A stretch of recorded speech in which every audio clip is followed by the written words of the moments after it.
I'm a 31-year-old insurance agent, and after a long week of dealing with policies, claims, and endless phone calls, I enjoy wandering through other people's cast-offs. I love coming across things that seem to carry their own little tale, something you can breathe new life into. Last month, on a Saturday morning, I was driving through a nearby neighborhood when I spotted a sign for a yard sale. It was one of those last-minute detours, the kind where you don't expect to find much, but end up stopping anyway. The house was modest, with a folding table set up on the driveway and a few random items scattered around: books, kitchen gadgets, and a collection of tools that immediately caught my eye.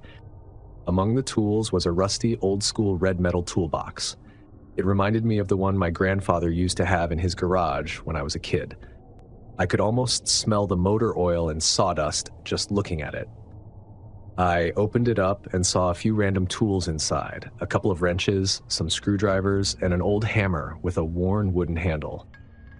Nothing fancy, but it felt like a little piece of nostalgia. "How much for this?" I asked the man running the sale, holding up the toolbox. He was an older guy, maybe in his 60s, with a weathered face and a calm demeanor. $10, he said, shrugging like it was no big deal. "Deal," I said, handing over the cash. We chatted for a minute or two about tools and how they don't make them like they used to. Then I carried the toolbox to my car and headed home, happy with my find. A week later, I'd almost forgotten about the toolbox. It was sitting in my garage, waiting for me to clean it up and maybe use it to organize some of my own tools. One evening, as I was finishing dinner, the doorbell rang. I wasn't expecting anyone, so I wiped my hands on a towel and headed to the door. Standing on my porch was a man I didn't recognize. He was probably in his late 40s, with a wiry build, short brown hair, and a face that looked like it had seen its fair share of trouble. He wasn't threatening exactly, but something about his presence felt oppressive. "Can I help you?" I asked, keeping the door only half open. "Yeah," he said, his voice low and gravelly. "You bought a toolbox at a yard sale last week, right?" I stared for a moment, surprised. Yeah. "Why?" "It's mine," he said, leaning slightly closer. "It got sold by mistake. I need it back." Now, this didn't sit right with me. The man at the yard sale hadn't mentioned anything about it belonging to someone else, and even if it had been a mistake, I'd paid for it fair and square. Still, I tried to be polite. "I'm sorry, but I bought it from the owner. Are you sure it's the same one?" "It's the same one," he insisted. "Look, I don't want trouble. I just need my toolbox back." I held back for a second, sure there was more to it than he let on. "I'm sorry," I said again, firmer this time. "I bought it legally. If there's an issue, maybe you should talk to the guy who sold it." He stared at me for a long moment, then nodded curtly. "All right," he said, turning to leave, "but I'll be back." True to his word, he came back. 2 days later, I was watching TV when the doorbell rang again. This time, I didn't answer right away. I peeked through the peephole and saw him standing there, looking more agitated than before. "Hey!" he shouted, knocking harder. "I know you're in there. Just give me the toolbox and I'll leave you alone." I didn't respond. Something about his tone made me feel uneasy, like he wasn't just some guy looking to reclaim his property. After a few minutes, he gave up and left, but not before pacing back and forth on my porch like a caged animal. The visits continued over the next few days, each one more intense than the last. He'd show up at random times, early in the morning, late at night, and pound on the door, yelling about the toolbox. Once, I heard him try the doorknob, and my stomach dropped as I realized I hadn't locked it. I quickly bolted it and called a friend. "Dude, this guy's unhinged," my friend said. "You need to call the cops." I was hesitant. He hadn't technically done anything illegal yet, and I didn't want to escalate the situation. But when he came back a week later and tried to force his way inside, I knew I couldn't just let it go. I needed to deal with it. It was late, around 10 p.m., and I was in the kitchen cleaning up when I heard the pounding on the door. This time, it wasn't just knocking. It was the sound of someone trying to shove the door open. "Open the door," he yelled. "I know you're in there." My heart raced as I grabbed my phone and dialed 911. As I waited for the operator, I grabbed a kitchen knife, my hands shaking. "I'm calling the police," I shouted through the door. "You need to leave." For a moment, there was silence. Then I heard him mutter something under his breath before retreating. I stayed on the line with the operator until the police arrived, explaining everything to the officer who came to my door. "Do you know this guy?" the officer asked. "No," I said, "but he's been coming around for the past week, saying the toolbox I bought belongs to him." The officer nodded. "We'll file a report and keep an eye out. If he comes back, don't hesitate to call us." That night, I kept thinking about the toolbox, wondering why it was so important to him. Was it sentimental? Did it have something hidden inside? I went to the garage and opened it up, sifting through the tools one by one.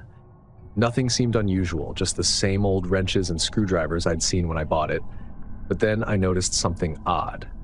The bottom of the toolbox had a false panel. I pried it open with a screwdriver. I was stunned, breathless, by what was hidden underneath. Inside were several small plastic bags filled with what looked like white powder. My stomach dropped as the realization hit me. Drugs. The man hadn't been after the toolbox. He'd been after his stash. The next morning, I took the toolbox straight to the police station and explained everything. The officer I spoke to seemed unsurprised, nodding grimly as he took my statement. "You did the right thing," he said. "We'll look into it, but I'd recommend being extra cautious for the next few weeks. If this guy knows you have his stash, he might not give up so easily." After leaving the police station, I tried to go about my day. Work, groceries, the usual.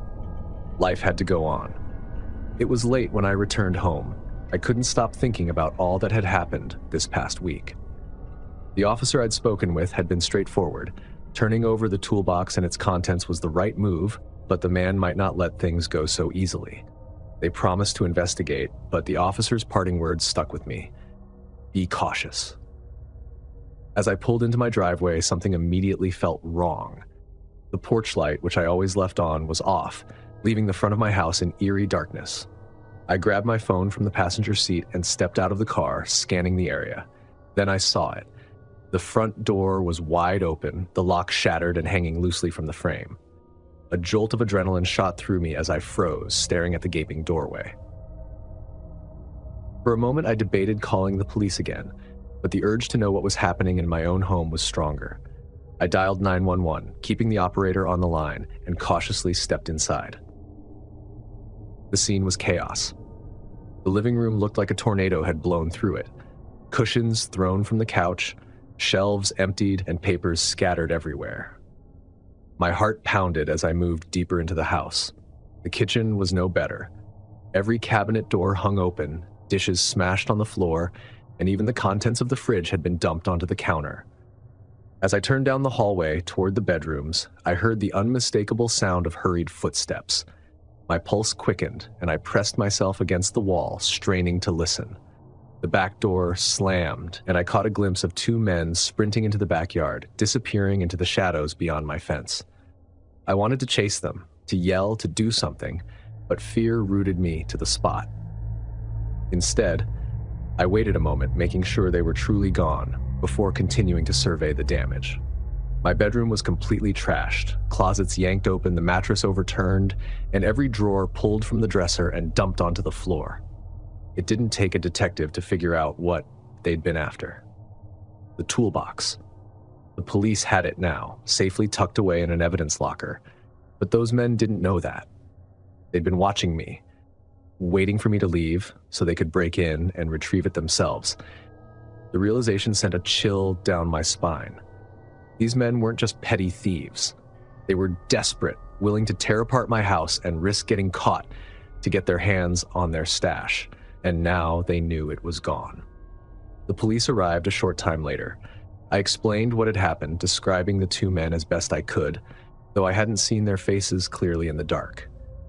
The officers took a report, checked the house, and assured me they'd increase patrols in the area.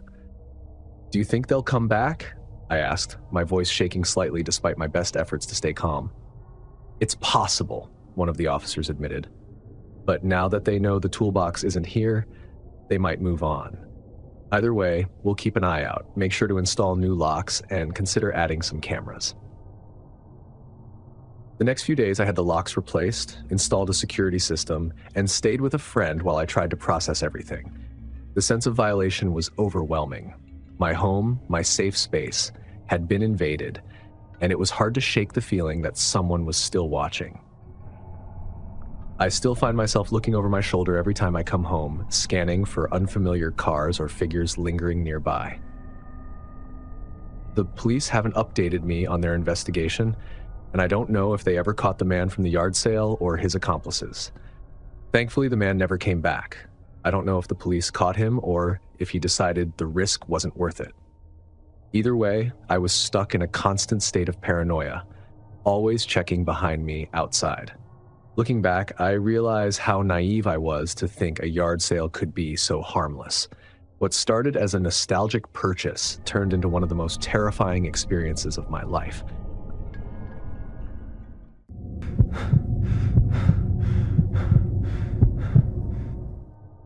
When you work in IT, people assume you've got the latest gadgets and cutting-edge tech at home.